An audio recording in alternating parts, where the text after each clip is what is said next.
have there been enough voices covering the COVID-19 pandemic, and what are the trends in reporting at this time? I'm now joined by Media Monitoring Africa Director William Bird and Head of Operations at Onico, Francois van Dijk. Gentlemen, thank you so much for your time tonight. I'm going to start with you, William. When it comes to this time, you know, some of the viewers that have been talking to us and responding to our poll question tonight have been complaining about a lot of misinformation. Do you agree that, you know, there have been a lot of misinformation because of the media during this time? Look, I think that to our media's credit, the media have in fact been the single greatest asset to combating mis and disinformation. And when I say the media, in this instance, I'm referring, of course, to credible media like yourselves, you know, like the public broadcaster and a range of others that adhere to agreed standards and principles, and that do their best to report in a manner that is balanced, accurate, and fair. And that's quite a different thing from people that spread mis and disinformation, usually online using social media. You know, so I think that our media, without them, we would certainly have far less of an idea of what on earth is actually going on. So our media have been shown to be absolutely essential in a crisis period. But I mean, we know more broadly that media are essential for a democratic state. You cannot have a democracy without an independent media sector. It's that simple. And Francois, if I can bring you into this discussion, how have the viewers, you know, received the coverage that they have been seeing from the media? Well, I think in general, the media has done a good job in South Africa. I was in a conference with the World Health Organization's head of communications about 3 weeks ago, and she was actually dismayed by even some of the biggest news channels in the world and some misinformation which was distributed through these channels. But I think in general, South African media in particular has done a pretty good job. Obviously, there's been some instances, maybe guys tried to scoop a story and didn't check all the facts, but I think generally South Africa has done well. And William, what role would you say, because tonight we've been hearing a lot about shrinking newsrooms, what role does this play in, you know, the coverage that is not deep enough for the viewer to also be able to understand what we're talking about? So I think that, you know, that's a critical point that was reflected in your comments that you showed, and in people's perspective of how the media is doing. You know, they say, you're not telling us about water shortages in Bushbuck Ridge. I think that we aren't hearing anywhere near enough about the crisis in the Eastern Cape, both the water crisis and the health crisis, for example. And that speaks very much to this inequality in how resources are allocated, because, of course, you know, Gauteng's the economic hub of the country. And if you look at the way media coverage works, and it's not unique to this crisis, it's for all of the issues we've been looking at for pretty much our 27-year history, is that Gauteng gets the most coverage, followed by the Western Cape, followed by KZN, and then all of the other provinces slot in after that. So this is a symptom of shrinking newsrooms, where you've got less journalists.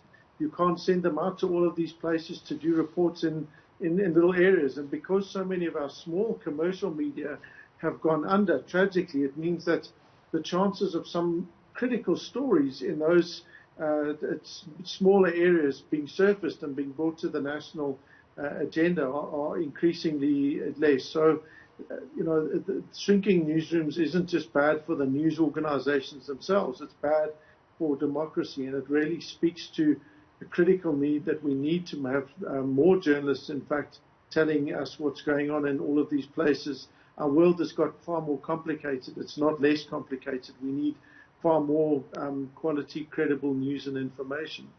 And Francois, let's talk about the coverage in itself. Where would you say people were going to consume their news? Well, obviously with the lockdown, a lot of people were forced to stay at home. So TV, radio kind of channels saw obviously good consumption.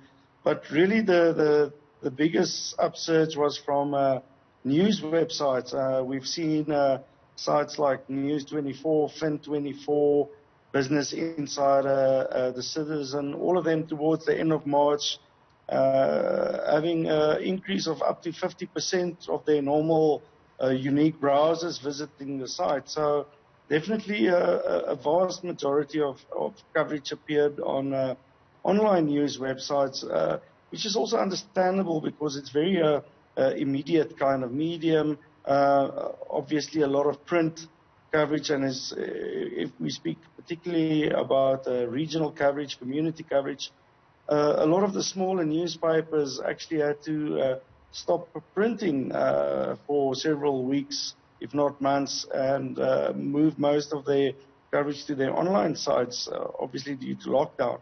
So definitely huge upsurge in online and also channels like radio and TV. Anything on social media?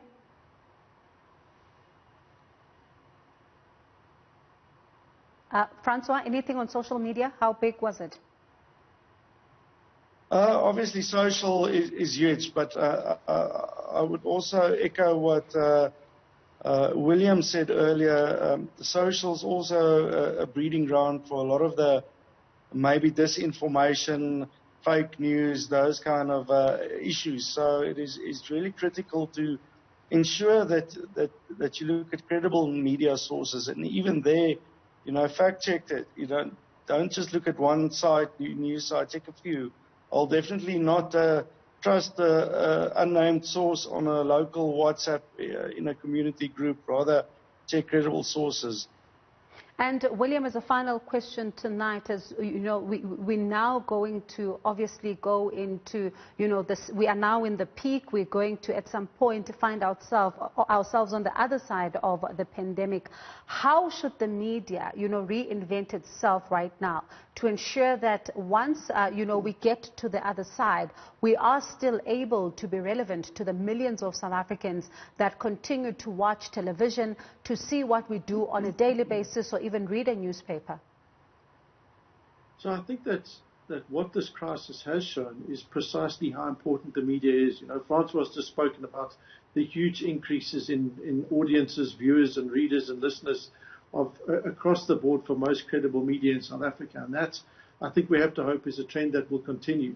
It will continue as long as the media continue to serve their audiences with stories that are relevant and critical. And of course, that's going to become increasingly difficult when there are less journalists to tell those kinds of stories. But I think that we've seen that this crisis has really highlighted inequality, issues of inequality, and our media have a role to highlight those, but also to try and help combat them. So accessing more women, for example, is always a good thing. Looking at the differential impact of this pandemic, we know, for example, from research that women have been far more negatively impacted by this crisis than men. And we need to start to unpack that and look at what happens from there. Let's look at the crime figures in terms of what's likely to emerge.